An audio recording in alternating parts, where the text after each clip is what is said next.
Craig, what do we know from that 5 o'clock advisory? So we know that it's still upper end category 3, which was expected because the center has been very close to the coast there, but is now starting to move northwest-ish, and I'll show you that in a second. 125-mile-an-hour winds. Now, the important thing about this is 130 is category 4, so it needs to increase in intensity by 5 miles an hour, and it'll be back to category 4. For a lot of people that are impressed by the category, we're very, very high-end, upper-end category 3.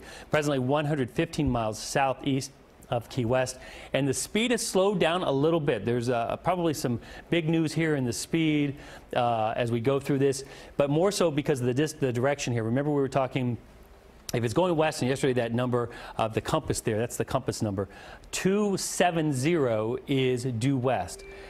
Then we saw some advisories, some updates with 280, so we wasn't going due west anymore, a little north, so not going this way, but kind of going a little bit like that way. And now, and then the last position was 285, now 295. So these numbers are getting bigger more quickly, meaning that this turn, I'll stand this way and do it, so this turn going this way is now increasing like that, so that it's facing more like that. So this is all expected. There are no surprises here. If there are any things here that I see that look concerning outside of what we're already concerned about, I'll be sure to let you know. Here in the graphic is the wind fields. So this red area here, that is the hurricane force winds. This orange area here, that's the hurricane force wind gusts. The red area does a lot of damage. The core does destruction, but the red area does a lot of damage. The winds here over 75 miles an hour. Lots of trees come down.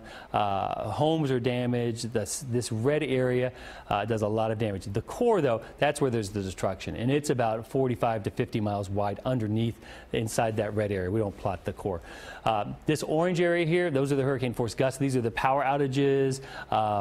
The very strong winds, gusts, and then this orange area here, which is now into South Florida, continuing to move to the north, that is the 40-mile-an-hour or greater winds, and we're seeing that from some of our neighborhood network sites. The winds are sustained right now just offshore, 53 knots, just southeast of Key Biscayne and Marathon there at 38 knots, so in tropical storm force range. All right, so let's go forward into time here. Here is the timestamp up here. That's what you can keep an eye on as we go forward as the storm moves to the north. And we're stopping here at 2 a.m. So 2 a.m. the hurricane force winds are into the middle and lower Keys. It is really, really windy and gusting in Key Largo. The storm surge is coming in now. It's coming in. The waves are coming in.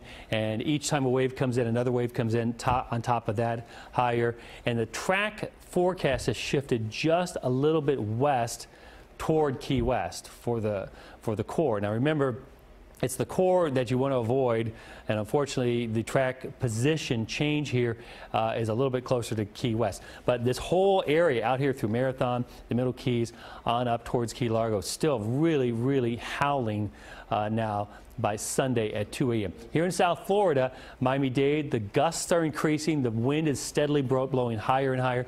And in Broward, the winds are blowing pretty good, certainly stronger than they're blowing right now. All right, next timestamp here. We're now to 7 a.m.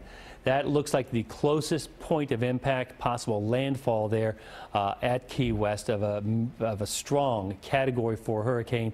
And because this water is very warm in this area, it has all the making of being in a strengthening phase. And sometimes when hurricanes are in their strengthening phase, the winds that are coming together into the storm are very close to the surface. I've seen that in some storms where the strengthening phase of the storm really has a lot of wind near the surface, strong wind near the surface. So Category 4, remember, 130 to 155 mile an hour winds.